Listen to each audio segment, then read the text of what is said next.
Comic book legend Stan Lee's life was always an open book. The co-creator of some of the greatest superheroes and most beloved stories of all time, Lee, who passed away on November 12 at the age of 95, became just as mythical and larger than life as the characters in the panels. Here are 10 things we learned about Lee. Number 10. His wife was also his barber.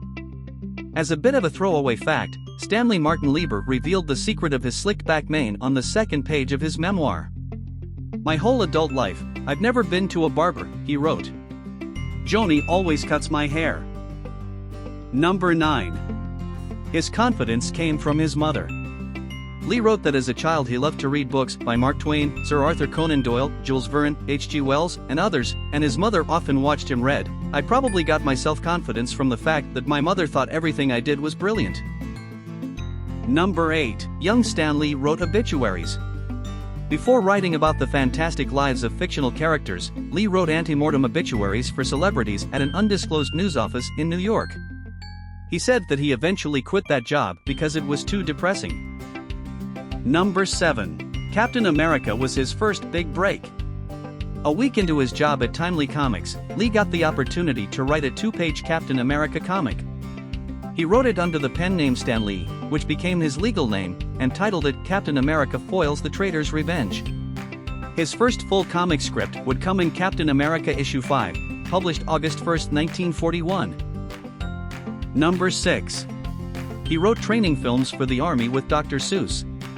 After being transferred from the Army Signal Corps in New Jersey, Lee worked as a playwright in the training film division in Queens with 8 other men, including a few who went on to be very famous: Pulitzer Prize-winning author William Saroyan, cartoonist Charles Addams, creator of The Addams Family, director Frank Capra, Mr. Smith Goes to Washington, 1939, and It's a Wonderful Life, 1946, and Theodore Geisel, better known as Dr. Seuss. Number 5. He defied the Comics Code Authority with an AntiDrug Comic. In 1971, Lee received a letter from the Department of Health, Education, and Welfare asking him to put an anti-drug message in one of his books. He came up with a Spider-Man story that involved his best friend Harry abusing pills because of a breakup. The CCA would not approve the story with their seal because of the mention of drugs, but Lee convinced his publisher, Martin Goodman, to run the comic anyway. Number 4. An issue at the printers turned the Hulk green. The character was supposed to be gray, but according to Lee, the printer had a hard time keeping the color consistent. So as of issue number 2, Lee wrote, with no explanation, he turned green. Number 3. His wife destroyed his prized typewriter. According to Lee, during an argument, Joni destroyed the typewriter he used to write the first issues for characters including Spider-Man and the Fantastic Four. This happened before eBay, he wrote. "Too bad. I could have auctioned the parts and made a mint." Number 2. A fire destroyed his interviews and lectures. When Lee moved his family to Los Angeles, he set up a studio in Van Nuys where he stored videotapes of his talks and interviews, along with a commissioned bust of his wife. The building was lost to a blaze that the fire department believed was arson, but no one was ever charged with the crime. Number 1.